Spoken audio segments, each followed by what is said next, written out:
بسم اللہ الرحمن الرحیم۔ السلام علیکم۔ غامدی صاحب کے ساتھ ہفتہ وار سوالو جواب کی براہ راست نشست کو لے کر ڈائل اسمبلی کا غام سینٹر سے حاضر خدمت ہیں۔ آغاز کرتے ہیں غام صاحب، شکریہ آپ کے وقت کا۔ آج کی نشست کا پہلا سوال آپ کی خدمت میں یہ ہے، بعض اہل علم علماء کا، مصلحین کا، جو لوگ دین کی ایک سچی بصیرت رکھتے ہیں، خیرخواہی کا جذبہ رکھتے ہیں، یہ کہنا ہے کہ غامدی صاحب بہت ہی اچھی نیت کے ساتھ اور بڑی امت کے درد کو سامنے رکھ کے مذہب پہ غور و فکر کرتے ہیں، لیکن دین کی مصلحت کے پیش نظر بہت سارے ایسے احکام ہیں، اور اس وقت عالمی سطح پہ جو اسلام کو ایک چیلنج کا سامنا ہے، تہذیبی بحران کی صورت میں، اسی طریقے سے طاقت مسلمانوں کی ختم ہو چکی ہے اور بہت سارے وجوہات ہیں، اس بنا پر مصلحتاً غامدی صاحب کے ڈسکورس میں بہت ساری ایسی چیزیں ہیں جو دین کے مجمع علیہ متفق علیہ احکامات تھے، ان پر بات نہیں کی جاتی۔ یہ مصلحت کے تحت ہوتا ہے، ورنہ حقیقت میں ان تمام چیزوں کے اندر ان کی ایک رائے ہے اور وہ ان کو درست سمجھتے ہیں۔ ہمارے ہاں اس بات کو ایک اور تعبیر سے بھی بعض اہل علم بیان کرتے ہیں کہ یہ وقت جو ہے وہ بقائے دین کا ہے، غلبہ دین کا نہیں ہے، لہٰذا دین کے جتنے احکامات ہیں ان میں سے کچھ کو مصلحتاً محدود کر کے دنیا کے سامنے پیش کرنا چاہیے۔ سوال میرا آپ سے یہ ہے کہ کیا کسی بھی مصلحت کے پیش نظر دین کے کسی حکم کو محدود کر کے، کم کر کے، منیملائز کر کے دنیا کے سامنے پیش کیا جا سکتا ہے؟ اب سے چند برس پہلے کی بات ہے، میں اسلام آباد گیا ہوا تھا اور وہاں کچھ اہل علم کی مجلس تھی۔ اس میں ایک صاحب جو اپنے لبرل خیالات کی وجہ سے بہت مشہور ہیں، مجھ سے ملنے کے لیے اسی طرح کی ایک مجلس میں تشریف لائے، اور انہوں نے از راہ عنایت یہ فرمایا کہ میں سنتا رہتا ہوں تمہیں، اور میرا خیال ہے کہ تم نے بڑا اچھا کیا کہ مذہب کو ریشنلائز کر کے پیش کر دیا۔ ان کا خیال تھا کہ میں انہیں داد دوں گا، تو میں نے ان کی خدمت میں عرض کیا کہ مجھ پر خدا کی، خدا کے فرشتوں کی اور سب انسانوں کی لعنت ہو اگر میں مذہب کو ریشنلائز کرنے کے لیے بیٹھا ہوں۔ مذہب کے معاملے میں ایک طالب علم پر ذمہ داری یہی عائد ہوتی ہے کہ وہ اس کو بے کم و کاست بیان کرے۔ یہ حق تو اللہ تعالیٰ نے اپنے پیغمبر کو نہیں دیا۔ جب آپ دین کو بیان کر رہے ہوتے ہیں تو ایک چیز یہ ہے کہ انفرادی طور پر کسی کو آپ نصیحت کر رہے ہیں، کسی بچے کو نصیحت کر رہے ہیں، اپنے بیٹے کو بتا رہے ہیں، آپ کے پاس کوئی شخص دین سمجھنے کے لیے آیا ہے، تو ایک ترتیب تدریج سے آپ دین کی ہدایت اس تک پہنچاتے ہیں۔ یہ اور چیز ہے، یہ حکمت خود دین نے بتائی ہے، اور یہ کہا ہے کہ دین کی طرف لوگوں کو دعوت دو تو حکمت کے ساتھ دو اور موعظہ حسنہ کا طریقہ اختیار کرو۔ لیکن جس وقت آپ دین کو دین کی حیثیت سے بیان کر رہے ہوتے ہیں، اس وقت تو اگر کسی ایک مستحب عمل کے بارے میں بھی آپ نے اخفاء سے کام لیا تو سخت وعید اس پر اللہ تعالیٰ نے سنائی ہے۔ میرا معاملہ یہ ہے کہ یوں تو نہیں ہے کہ میں کچھ لوگوں کو دین کی دعوت دینے کے لیے گیا تھا، یا میں نے کسی محلے میں جا کر لوگوں سے دین کی بات کی اور کسی نے اس کو سنا اور وہاں میں نے بعض چیزوں کو نہیں واضح کیا، تو اس سے یہ حسن ظن قائم ہوا کہ یہ دین کی مصلحت ہے جس کو سامنے رکھ کر غالباً انہوں نے یہ بات اس وقت بیان نہیں کی۔ میں نے دین پر میزان کے نام سے کتاب لکھی ہے، اور وہ اس اعلان کے ساتھ لکھی ہے کہ اس میں نے وہ پورا دین بیان کر دیا ہے جو میرے نزدیک اللہ کا دین ہے۔ یعنی اللہ تعالیٰ نے جو دین دیا ہے اور پیغمبروں کی وساطت سے دیا ہے، اس کی پوری ہدایت اس کتاب میں نے اپنے فہم کے مطابق، یعنی اسلام ایز آئی انڈرسٹینڈ اٹ، بیان کر دی۔ تو سوال یہ ہے کہ وہ کتاب تو اب 2007 سے شائع ہو چکی ہے اور ہزاروں کی تعداد میں لوگوں تک پہنچ گئی ہے۔ تو یہ بتایا جا سکتا ہے کہ وہ کون سا دین کا حکم ہے کہ جس کو میں دین کا حکم تو سمجھتا ہوں،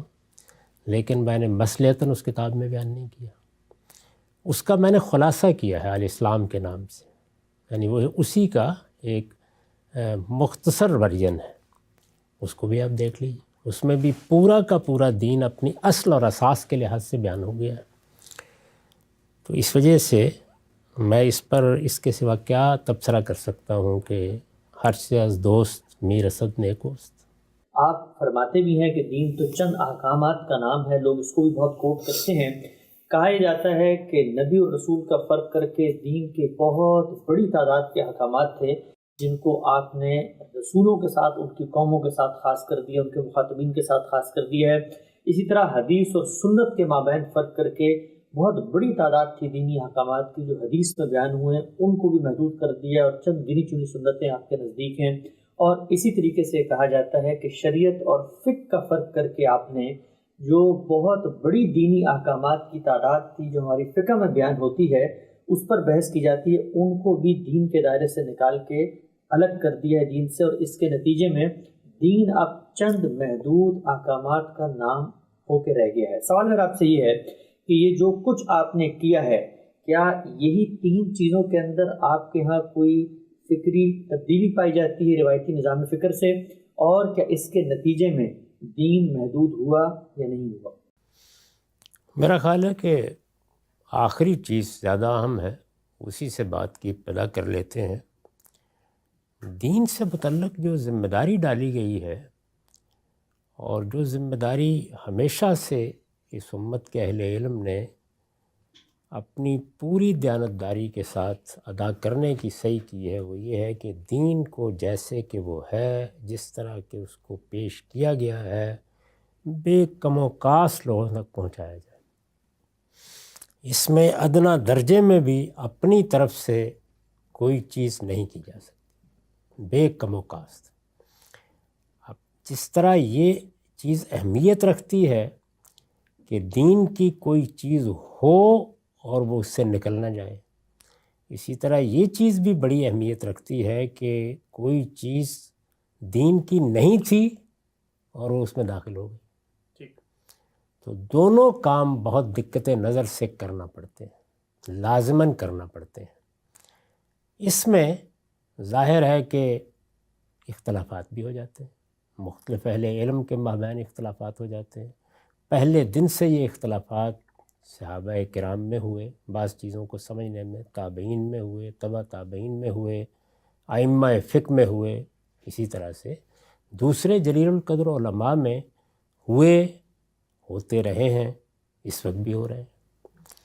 اس کو اس انداز سے مبالغے کے ساتھ تعبیر کرنا یہی مسائل پیدا کرتا ہے۔ یعنی بات جتنی ہے اگر اتنی کہی جائے اور اسی طرح اس کو بیان کیا جائے تو نوعیت پھر بڑی سادہ ہو جاتی ہے، اس کو سمجھنا بھی آسان ہوتا ہے، اگر وہ تنقید ہے تو اس کا جواب دینا بھی آسان ہوتا ہے۔ ہمارے ہاں مذہبی طبقے کے ساتھ یہ بڑا مسئلہ ہے کہ وہ چیز کو جس طرح کہ وہ ہے تنقید کرتے وقت اس طرح بیان نہیں کرتا، بلکہ وہ اس میں سے کوئی منفی پہلو نکالے گا، اس میں کوئی مبالغہ پیدا کرے گا، اس کو پروپیگنڈے کی زبان دے گا، اور اس کے بعد کسی شخص کو یا کسی فکر کو متون کرنا شروع کر دے گا۔ اس سے اللہ کی پناہ مانگنی چاہیے۔ اس وقت اگر آپ غور کریں تو کیا صورتحال یہ ہے کہ میں نے ایک جگہ یہ جملہ کہہ دیا کہ دین کے احکام تو متعین ہیں اور وہ زیادہ نہیں ہیں یا وہ محدود ہیں، تو یہ جملہ ہی ہے جو میں نے زندگی میں کہا ہے۔ یعنی اس کے بعد آخر میں نے اس دین کو بیان کیا ہے نا، اور بیان بھی یہ نہیں کہ یہاں وہاں کوئی لیکچر دے دیا یا کسی جگہ کوئی بات اجمالاً کہہ دی یا کسی جگہ کسی چیز کی تفصیل کر دی۔ ایک پوری کتاب لکھی ہے اور وہ اس وضاحت کے ساتھ لکھی ہے اور دنیا کے سامنے پیش کی ہے، اور اس وقت نہیں برسوں سے وہ شائع ہو رہی ہے میزان کے نام سے۔ یہ کہا ہے اس کے بارے میں، اس میں پورا دین میں نے بیان کر دی ہے۔ تو ذرا وہاں پہ شمار کر کے دیکھیں، یعنی کیا فی الواقع ایسا ہی ہے کہ کوئی 2-4 چیزیں رہ گئی ہیں 10-20، باقی میں نے نکال دی ہیں؟ یعنی دین میں ایمانیات میں کوئی کمی ہو گئی ہے، رسالت مآب صلی اللہ علیہ وسلم نے جس کو اسلام کہا ہے اس میں کوئی کمی ہو گئی ہے، یا اسی طریقے سے دین نے زندگی کے جن شعبوں کی تطہیر اور تزکیے کے لیے ہدایات دی ہیں ان میں کسی شعبے کو میں نے الگ کر دیا ہے، اس میں سیاست کا باب بھی ہے، معیشت کا باب بھی ہے، معاشرت کا باب بھی ہے، حدود و تعزیرات بھی، دعوت بھی، رسوم و آداب بھی، یعنی زندگی کے تمام معاملات میں علم و عمل کا دین چونکہ تزکیہ کرتا ہے تو سب چیزیں اس میں بیان ہوئی ہیں۔ تو کیا یہ طریقہ ہے اس میں کہ آپ اس طرح کے کسی بیان کو سامنے رکھیں اور رکھ کر اس پر ایک تقریر فرما دیں۔ اب تو متعین طور پر بتانا چاہیے نا کہ یہ میزان میں کیا چیز ہے جو دین کی نکال دی گئی ہے، یہ بتانا چاہیے۔ قرآن مجید نے ایک مقام پر لوگوں کو روزے کی ترغیب دیتے ہوئے کہا کہ ایام معدودات، گنتی کے چند دن ہیں۔ تو اب گنتی کے چند دن سے کوئی آدمی اگر یہ نتیجہ نکالے کہ 2-4 روزے ہی ہیں، آگے وضاحت موجود ہے کہ وہ پورے ایک مہینے کے ہیں اور اسی جگہ ہے، تو اس وجہ سے جب یہ کہا جاتا ہے تو اس کا مطلب یہ ہوتا ہے کہ لوگوں کو یہ بتایا جائے یا ان میں یہ تسہیل پیدا کی جائے کہ دین سے کوئی تباہش کی ضرورت نہیں ہے، دین کے احکام متعین ہیں۔ یہ جو عام طور پر آپ بہت سی چیزیں سنتے ہیں تو یہ فقہی اطلاقات ہیں، اس وجہ سے اصل دین کو سمجھیں، وہ زندگی کے ہر شعبے کی تطہیر کرتا اور اس کا تزکیہ کرتا ہے، لیکن اس کے احکام محدود بھی ہیں، متعین بھی ہیں، اور گن کر بتائے جا سکتے ہیں کہ یہ 10-20 احکام ہیں جو ہمیں دیے گئے ہیں۔ یہ ہے مدعا، اس کو اس جگہ رکھ کے جس کا تنقید کرنے کو دل چاہے وہ ضرور تنقید کرے۔ یہ آپ کی آخری بات کے جواب میں میری عرضداشت ہے۔ رہی یہ بات کہ روایتی فکر میں اور مدرسہ فراہی کے یا میرے ڈسکورس میں یہ 3 چیزیں بنیادی فرق پیدا کرتی ہیں، تو یہ بات جس نے بھی کہی ہے اس کو داد دینی چاہیے، اس میں کوئی شک نہیں ہے کہ یہ بالکل صحیح بات ہے جو کہی گئی ہے۔ یعنی اس سے جو آگے نتائج بیان کیے گئے ہیں ان پر میں نے تبصرہ کر دیا، اس میں عام طور پر مبالغہ ہو جاتا ہے، اس سے صرف نظر کر لینا چاہیے، لیکن اگر عملی لحاظ سے آپ دیکھیں تو یہ بات بالکل درست ہے۔ خالص علم کے لحاظ سے تو بہت سی چیزیں بیان کی جا سکتی ہیں، اور وہ اگر آپ میزان کا مقدمہ اصول و مبادی پڑھیں یا پوری میزان کو دیکھیں یا میری تفسیر کو دیکھیں تو آپ متعین کر سکتے ہیں کہ کیا کیا فرق واقع ہوئے ہیں، لیکن عملی طور پر اگر اصول میں دیکھیں تو 3 ہی چیزیں، اس میں کوئی شک نہیں۔ یعنی نبی اور رسول میں فرق ہے، اس کے کچھ نتائج نکلتے ہیں، اسی طرح سے سنت اور حدیث میں فرق ہے، اس کے بھی کچھ نتائج نکلتے ہیں، اور شریعت اور فقہ میں فرق ہے، اس کے بھی کچھ نتائج نکلتے ہیں۔ تو یہاں پر بھی اصل چیز یہ ہے کہ وہ جو فرق بیان کیا گیا ہے کیا وہ فرق فی الواقع نہیں ہے؟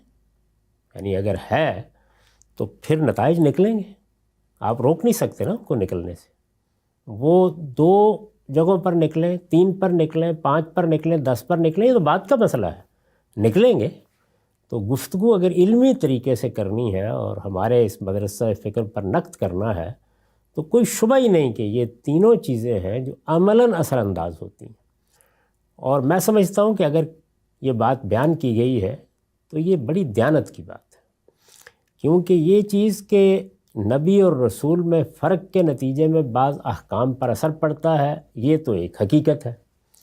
لیکن اسی بات کو اگر یوں بیان کیا جائے کہ نیت میں کوئی خرابی ہو گئی، کسی مصلحت کو سامنے رکھ کر دین میں کوئی کمی بیشی کر دی گئی ہے، تو اندازہ کر سکتے ہیں کہ یہ کس حد تک تکلیف دہ بات ہوگی ایک مسلمان کے لیے،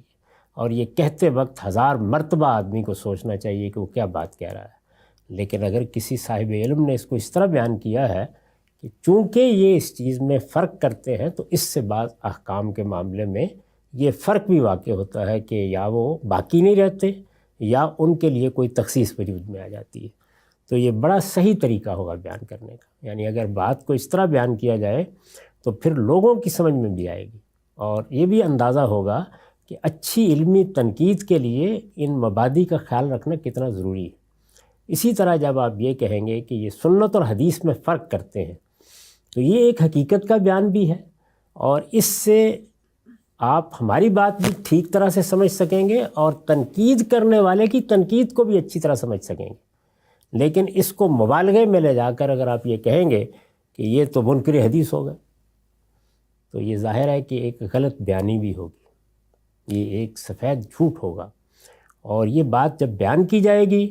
تو کچھ ہی وقت کے بعد بیان کرنے والوں کی اپنی حیثیت عرفی ختم ہو جائے گی، کیونکہ لوگ جب یہ دیکھیں گے کہ یہاں تو ایسی کوئی بات نہیں۔ یعنی میری کتاب میں 1200 سے زیادہ روایتیں میں نے نقل کی، 1200 سے زیادہ میزان میں،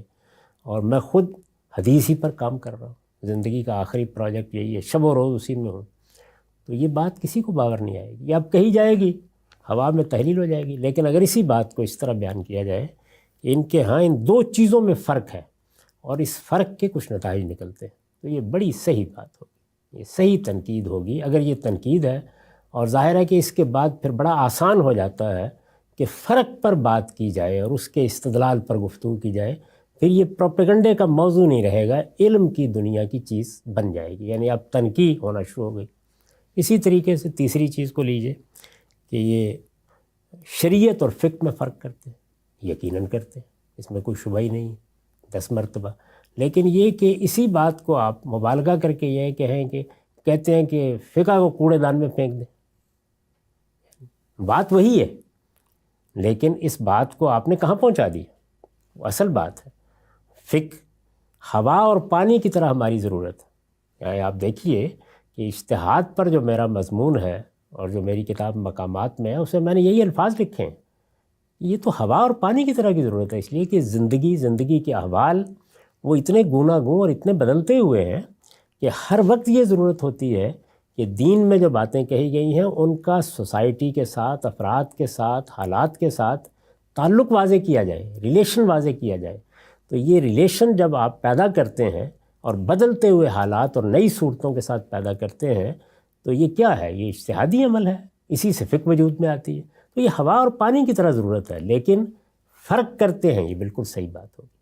یعنی وہی بات اگر آپ اس طرح بیان کر رہے ہیں تو آپ مبالغہ بھی کر رہے ہیں, آپ ایک غلط بات بھی کر رہے ہیں, آپ ایک بہتان بھی لگا رہے ہیں. اور اگر اسی بات کو اس طرح بیان کیا جائے تو یہ بالکل ٹھیک علمی طریقہ ہوگا, دیانتداری کی بات ہوگی. اس لیے میں تو داد دوں گا اگر کسی صاحب علم نے یہ بیان کیا, اور کوئی صاحب علمی یہ اسلوب اختیار بھی کر سکتا ہے کہ یہ 3 چیزیں ہیں جو عملاً سمجھ لی جائیں تو ہمارے ڈسکورس کا اور روایتی علماء کا نقطہ نظر کیوں مختلف ہو جاتا ہے اس کو اپریشیٹ کیا جا سکتا ہے, جانا جا سکتا ہے. تو میں اس لحاظ سے اس کی داد دیتا ہوں. ٹھیک ہے صاحب, یہ جو بات آپ نے فرمائی ہے اس پر ایک ضمنی سوال. آپ کے ہاں حدیث اور سنت کا فرق ہوتا ہے. انشاءاللہ حدیث کے بارے میں آپ کا نقطہ نظر آپ نے اپنی کتاب میزان میں بیان بھی کیا, اور ابھی ہماری جو 23 اعتراضات کی سیریز ہے اس میں ایک تفصیلی موضوع ہے کہ اس فرق کی غامدی صاحب کی بنیادیں کیا ہیں, علم کی تاریخ اس کو کیسے دیکھتی ہے, اس کو وہاں پر زیر بحث لائیں گے. نبی اور رسول کا فرق ابھی زیر بحث آ رہا ہے انشاءاللہ اتمام حجت کے قانون میں. لیکن ایک سوال اس فرق میں آپ سے پوچھتا ہوں اور عملی اطلاق کے لحاظ سے پوچھتا ہوں. اگر شریعت اور فقہ میں فرق ہے اور فقہ کو ہم الگ کرتے ہیں, دین اور شریعت کو ہم بتاتے ہیں کہ یہ شریعت اور خدا کے احکامات ہیں, تو پھر یہ جو آپ روز میرے ساتھ بیٹھ کے گفتگو کر رہے ہوتے ہیں, میں آپ سے پوچھتا ہوں جی یہ انسانی سینے میں سور کا دل لگا دیے, دین کیا کہتا ہے, تو آپ جواب دیتے ہیں. ہم پوچھتے ہیں جی کہ کرونا وائرس آ گیا ہے, باجماعت نماز کیسے ادا کریں, تو آپ جواب دیتے ہیں. تو پھر یہ جو کچھ آپ پورا دن مجھے بیان کر رہے ہوتے ہیں یہ دین نہیں ہوتا کیا؟ دیکھیے بات یہ ہے کہ یہاں الفاظ کیا ہیں, شریعت اور فقہ میں فرق ہے. یعنی شریعت کیا ہے؟ اللہ کا حکم. اللہ تعالیٰ نے اپنے پیغمبر کے ذریعے سے جو قانون ہمیں دیا ہے اس کو شریعت کہتے ہیں. ٹھیک. اور یہ قانون سنت کے ذریعے سے دیا گیا ہے, قرآن کے ذریعے سے دیا گیا ہے. بلکہ میرے نزدیک تو بہت سے معاملات میں سنت اصل کی حیثیت رکھتی ہے, قرآن اس کی وضاحت کرتا ہے. اور بعض معاملات میں قرآن اصل کی حیثیت رکھتا ہے اور سنت اس کی وضاحت کرتی ہے. دونوں اصل ہیں اور دونوں کے ذریعے سے یہ دین ہمیں دیا گیا ہے. اور اس دین کے 2 حصے ہیں. ایک کا تعلق ہے دین کے فلسفے سے, دین کے مبادی سے, وہ ایمان و اخلاق کی چیزیں ہیں. اور دوسرے کا تعلق ہے قانون سے, شریعت سے. تو یہاں شریعت زیر بحث ہے. تو شریعت اللہ کا حکم ہے, یعنی جو ہمیں اللہ تعالیٰ کی طرف سے مل گیا.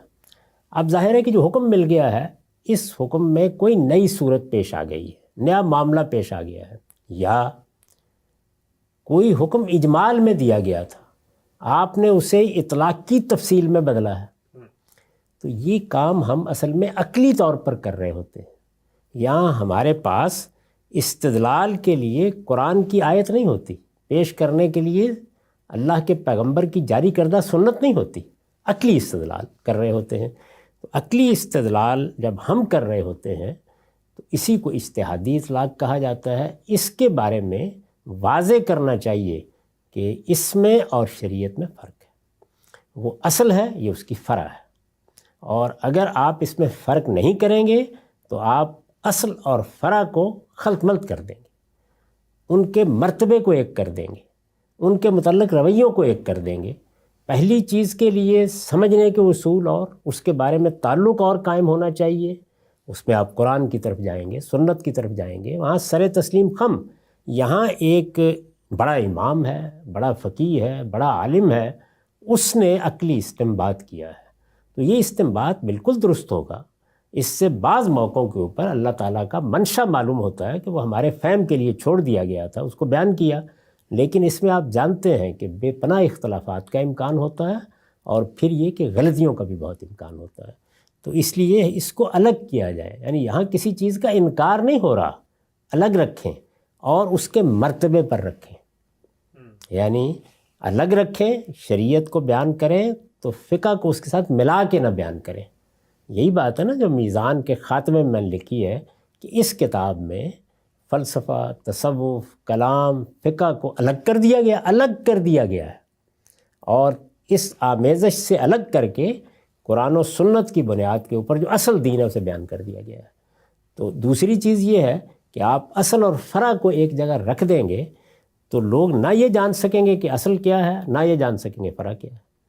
تو یہ الگ کرنا، الگ رکھنا، الگ طریقے سے بیان کرنا، یہ ناگزیر ہے۔ یہ جو جملہ میری طرف منسوب کیا جاتا ہے کہ اس سے فقہ کے انبار کو ہٹا دیا جائے،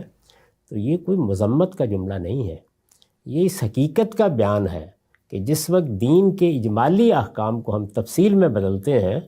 تو ایک دنیا ہے جو ہم وجود میں لے آتے ہیں، اس میں دسیوں باتیں ہیں۔ میں اس کی ایک مثال دیتا ہوں، آپ شاید سمجھ سکیں۔ یہ چیز کہ ہم نے دین میں کسی حکم کو جانا، قرآن میں تھا، سنت میں تھا، سمجھ لیا، اس کی علت متعین کی، اور پھر کسی صورتحال پر اس کا اطلاق کر کے توسیع کر دی۔ جیسے ابھی یہ زیر بحث آیا کہ انسان کے سینے میں سور کا دل، ایک مسئلہ آ گیا نا، ابھی چونکہ حال کا مسئلہ ہے، آدمی تو چلا گیا، مسئلہ باقی اور جاری رہے گا، اس پر بحث ہوتی رہے گی۔ وہاں کیا مسئلہ درپیش تھا؟ وہاں مسئلہ درپیش یہ تھا کہ سور کا کھانا منع کیا گیا ہے، کھانے کے بعد کیا ہوتا ہے، یعنی وہ چیز جو ہم کھاتے ہیں وہ جزو بدن بن جاتی ہے، تو کسی چیز کو اٹھا کر خود جزو بدن بنا لیا جائے، نتیجہ تو ایک ہی نکلا۔ تو فرق کیا ہے دونوں میں؟ اب یہ فرق کیا ہے، اس میں ایک آدمی کہہ سکتا ہے بہت فرق ہے، دوسرا کہہ سکتا ہے کوئی فرق نہیں، تو یہ عقلی استنباط ہوا نا۔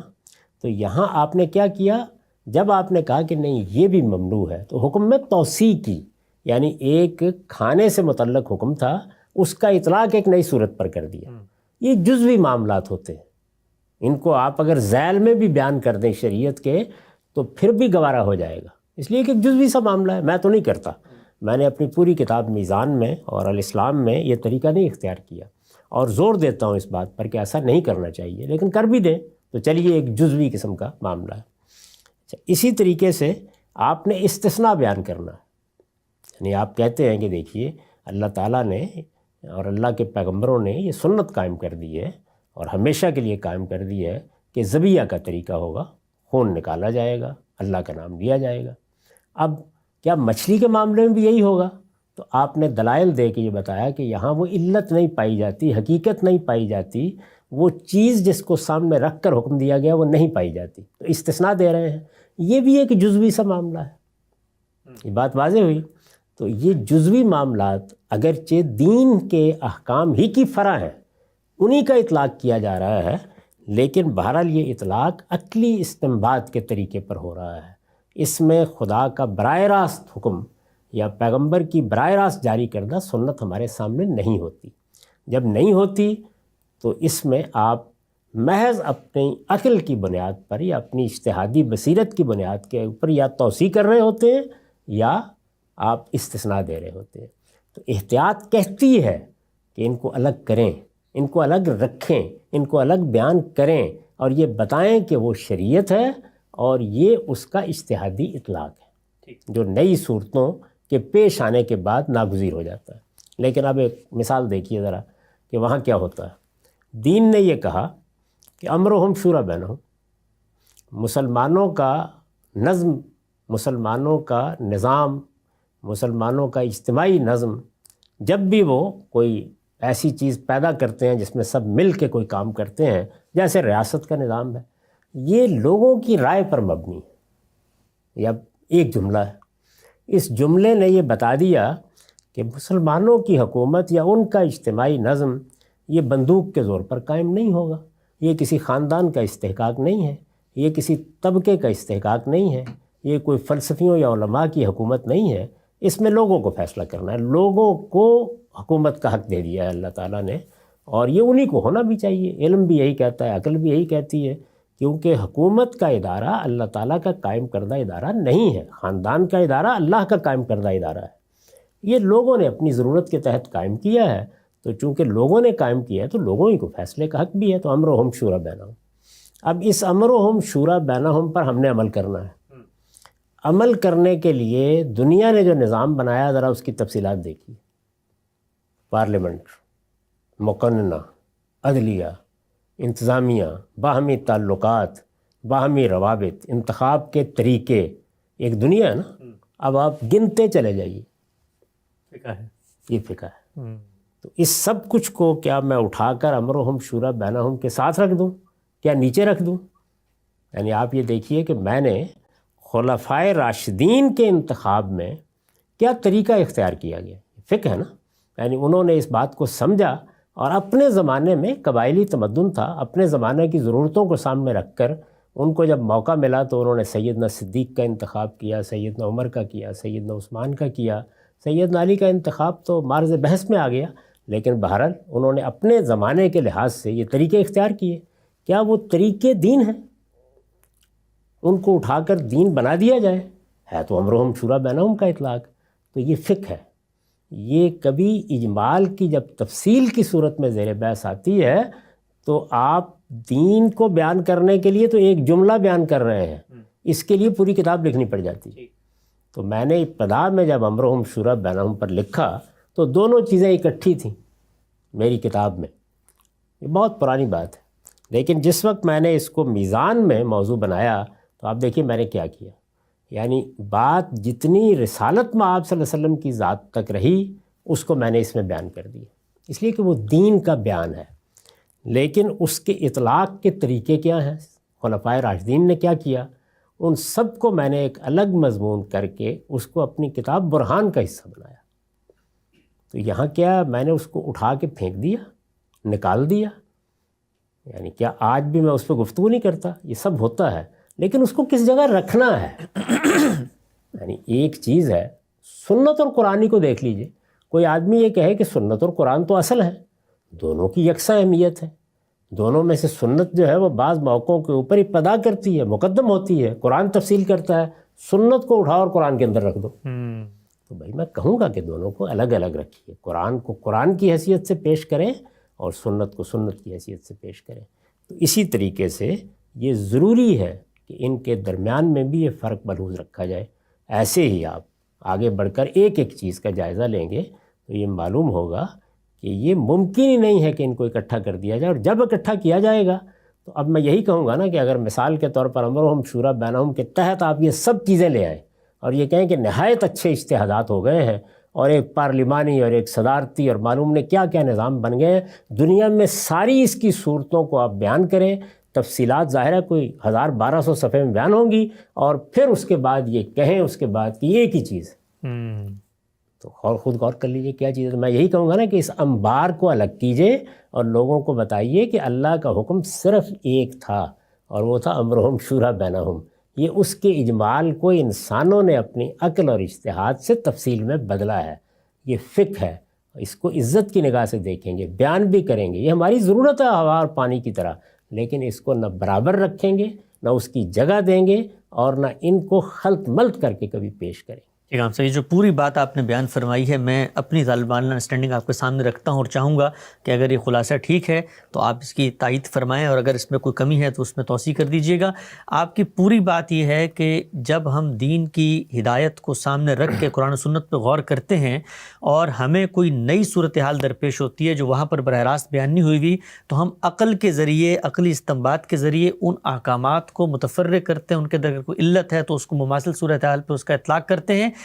عقلی استدلال جب آپ فرما رہے ہیں انسان عقلی استدلال کرتا ہے تو مطلب یہ ہے کہ بنائے استدلال تو قرآن و سنت میں موجود ہوگی، لیکن عقلی اجتہاد سے جب وہ اطلاق کرے گا تو ان کو الگ کریں. تو پھر ہمارے ہاں جو یہ فقہ کے اندر مثال کے طور پہ قرآن میں اصول بیان ہوا تھا کہ بھئی اموال باطل طریقے سے نہیں کھانے، ضرر غرر کے ذریعے نہیں معاملہ کرنا، تو اب جو پوری کتاب البیوع 200 صفحے کی آئی ہے اس سے ہم اطلاق میں اختلاف بھی کر سکتے ہیں. اس کو شریعت بنا کر آج کے دور میں آپ یہ نہ کہیں کہ پوری دنیا میں جو لین دین ہوگی اس کو تو ہم امام حنیفہ، امام شافعی کی فقہ کی کتاب میں جو کچھ اصول لین دین کے بیان ہوئے اس کی روشنی میں دیکھیں گے. یہاں آپ اسی باب کو میرے ہاں پڑھ لیجئے، قانون معیشت میں فرق دونوں کا بالکل واضح ہو جائے گا، اس لیے کہ چونکہ اس میں حضور کی فقہ ہے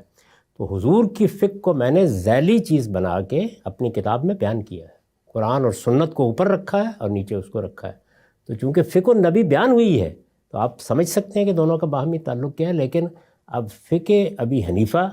یہ تو میں نہیں رہوں گا یہاں پہ، کیونکہ وہ اب پیغمبر نہیں ہے. پیغمبر کا علم تو بے خطا علم ہوتا ہے. تو فقہ کو بھی میں نے اٹھایا ہے لیکن فقہ النبی کو اٹھایا اور اٹھا کے رکھ دیا ہے ذیل میں نیچے. ٹھیک ہے صاحب، آخری نقطہ اس کے بعد خاتمہ کرتے ہیں، وقت بڑھ رہا ہے. یہ جب آپ بات کرتے ہیں بار بار ریکنسٹرکشن، تو وہ اصل میں یہ اجتہادی اطلاقات جن کو دین بنا لیا گیا ہے ان کی ریکنسٹرکشن کر کے بتایا جائے کہ دین یہ ہے، پیور ہے، الگ ہے، اور یہ انسانی فہم، انسانی فکر، اس کے نتیجے میں جو دینی فکر ڈیولپ ہوئی یہ ہے، اس کو ریوائز کرنا ہے، دین کو ریوائز نہیں کرنا. دین کو ریوائز کرنے کی جسارت کرنے کے بعد تو آدمی کو پھر اپنے آپ کو مسلمان کہنا ہی نہیں چاہیے. دین تو اللہ کا دین ہے، اللہ کے پیغمبر کی ہدایت ہے. اس کو بے کم و کاست سمجھنا، بے کم و کاست ماننا، بے کم و کاست پہنچانا، یہی دین ہے. اس سے ادنا انحراف بھی آدمی کو کفر تک لے جاتا ہے. اس کا تو کوئی سوال ہی نہیں. دین کا علم یعنی دین کا فہم، وہ فہم قرآن و سنت کا ہو یا وہ اس نوعیت کے اجتہادی اطلاقات ہوں، یہ انسانی کام ہے اور اس کی ریکنسٹرکشن کی ہر وقت ضرورت ہوتی ہے. یعنی یہ ایک دن کے لیے بھی یہ کام بند نہیں ہونا چاہیے. ہمارا وقت یہاں پہ ختم ہوتا ہے. کیا غامدی صاحب نے دین کے احکامات کو محدود کر دیا ہے؟ نبی اور رسول کا فرق، فقہ اور شریعت کا فرق، اور اسی طرح حدیث و سنت کے فرق کے اوپر ہم نے کچھ ابتدائی چیزیں غامدی صاحب سے جانی. انشاءاللہ موضوعات کا سلسلہ آگے بڑھائیں گے. وقت یہاں پہ ختم ہوتا ہے، دوبارہ حاضر خدمت ہوں گے. اب تک آپ کا بہت شکریہ.